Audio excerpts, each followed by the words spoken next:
All right, guys. So we have new information regarding Jimmy Kimmel's show returning, and as it says right here, Jimmy Kimmel's show will return to ABC on Tuesday after it was suspended following his comments on the Charlie Kirk assassination. Last Wednesday, we made the decision to suspend production on the show to avoid further inflaming a tense situation at an emotional moment for our country, the Walt Disney Company said in a statement. It is a decision we made because we felt some of the comments were ill-timed and thus insensitive. We have spent the last days having thoughtful conversations with Jimmy. After those conversations, we reached the decision to return the show on Tuesday. And of course, as Colin Rugg says, this should be interesting. It will be interesting because, uh, and you guys have all seen the video. I'll play a clip of the video in the beginning, but but let's go to talk about Sinclair, who is doubling down right now and not returning Kimmel's broadcast to their ABC affiliate stations. And as they say, beginning Tuesday night, Sinclair will be preempting Jimmy Kimmel Live across our ABC affiliate stations and replacing it with news programming. Discussions with ABC are ongoing as we evaluate the show's potential return. Like I said, that's just genuinely surprising that a Hollywood company like this would actually stand on merit and keep and go against the wind. So I respect them for this. I do. Does this mean they'll cave? Probably. Honestly, probably they will cave. Probably. Hollywood Hollywood elites always cave. Like they always cave to the political mob because they're cowards. They are cowards who, honestly, I'll say this publicly. I'll say this over and over again.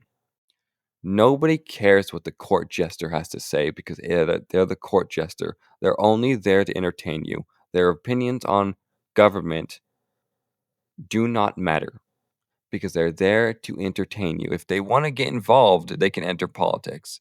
Simple as that. Like I'll say, Arnold Schwarzenegger, the guy who is an actor, stepped out of acting, became a governor, and yeah, I like he stepped out of Hollywood and acting to become a politician.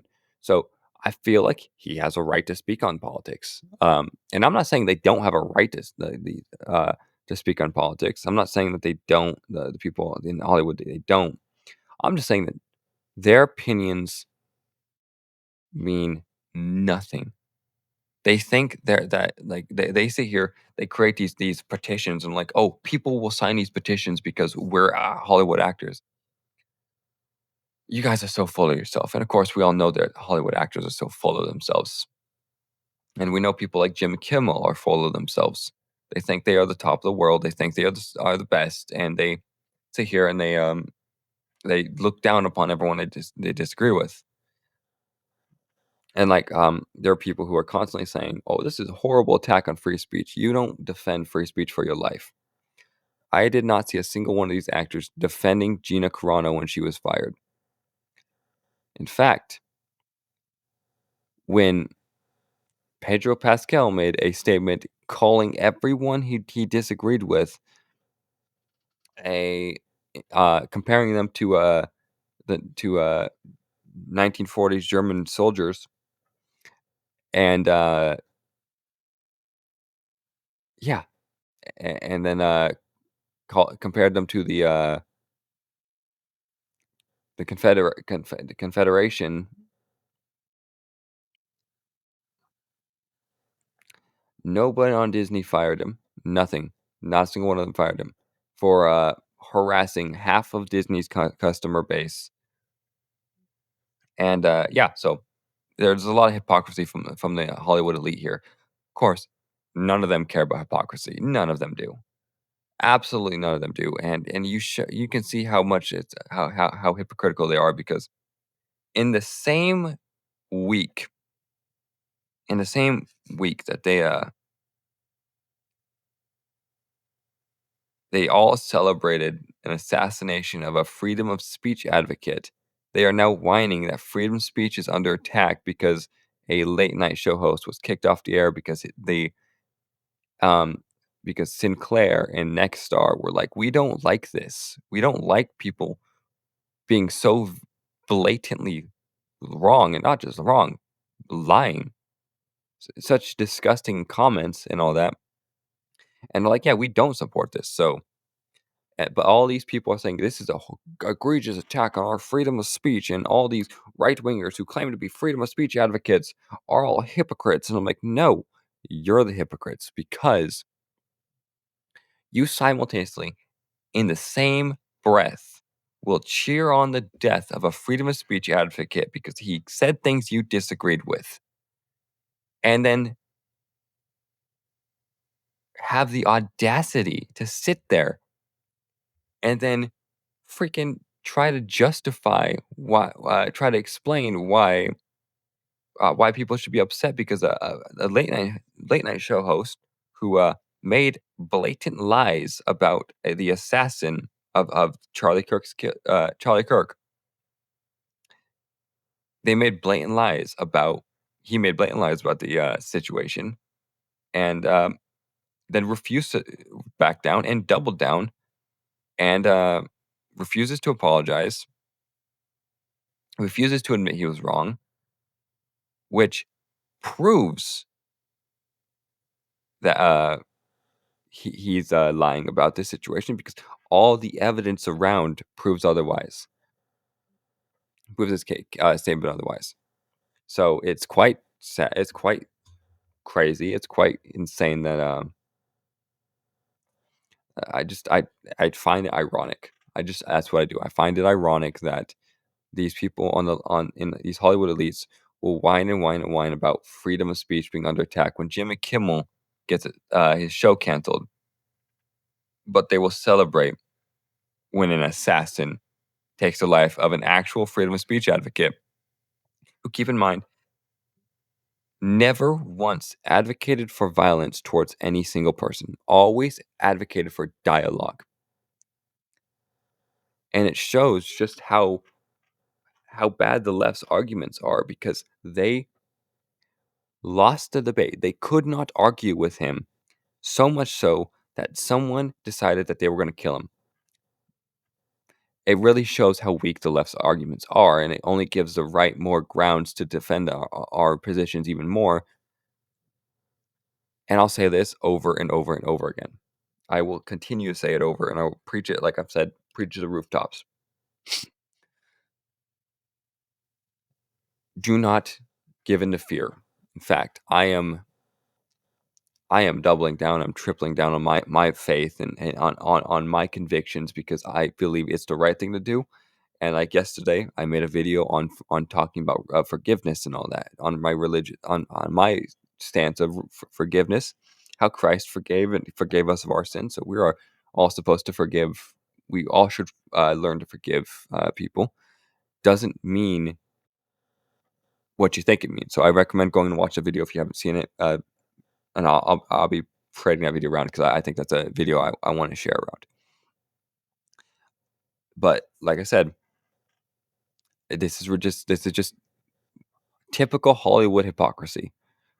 It's like, what do you expect at this point? Like, they will sit here simultaneously, many of them advocating for the death of people they disagree with. Keith Olbermann saying "You're next" to a sitting um, politician.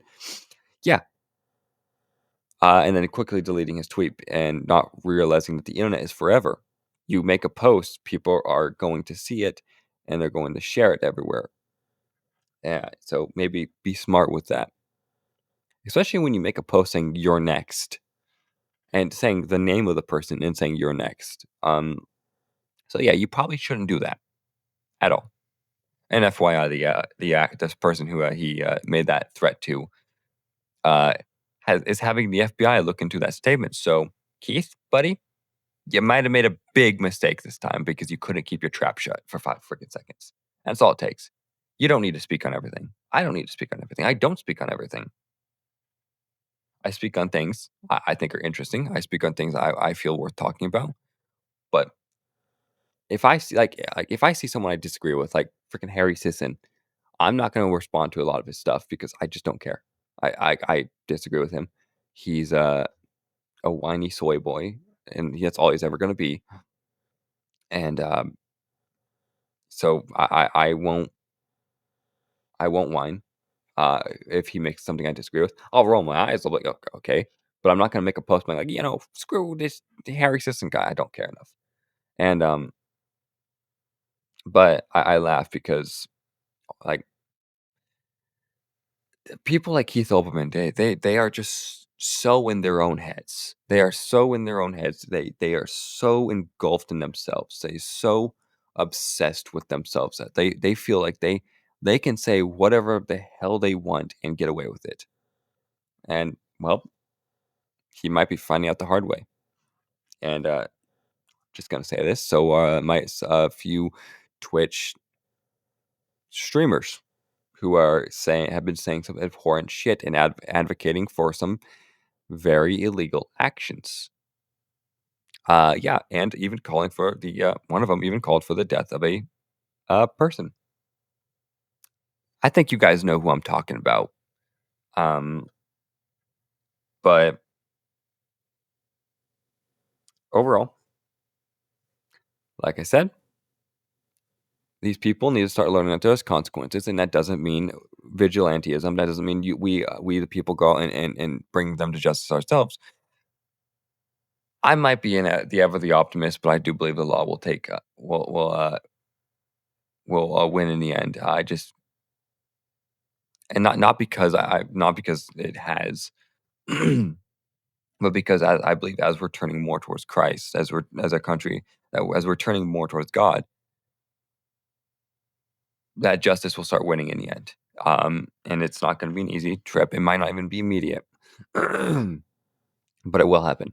I believe that.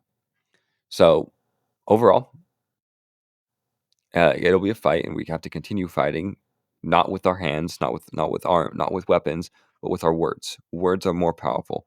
They say the pen is mightier than the sword, and honestly, the pen is mightier than the sword because the pen can levy more destruction or and create more healing than any blade can. So I'll sit here and I'll say this, and I'll say it over again. I, I keep speaking out, keep talking. They may threaten you, they may try to silence you, they may try to oppress you. Don't shut up. That's what they want. They want you to shut up and hide in a hole. Do not shut up. Do not let up. Do not give up. Because guess what? If we give up, if we give them an inch, they'll take a mile. That's what the devil does all the time. You give an inch, he'll take a mile. So don't give up. Keep speaking out. Keep standing up for your beliefs. Stand strong in your convictions and well, also vote with your wallet because that's how we win this. That's how we win this. And money makes the world go round. So vote with your wallet. Anyway, yeah, that's all I've got. If you guys liked the video, hit the like button, subscribe, and share on your preferred social media platform. And as always, I will see you guys in the next video. God bless, my friends, and peace.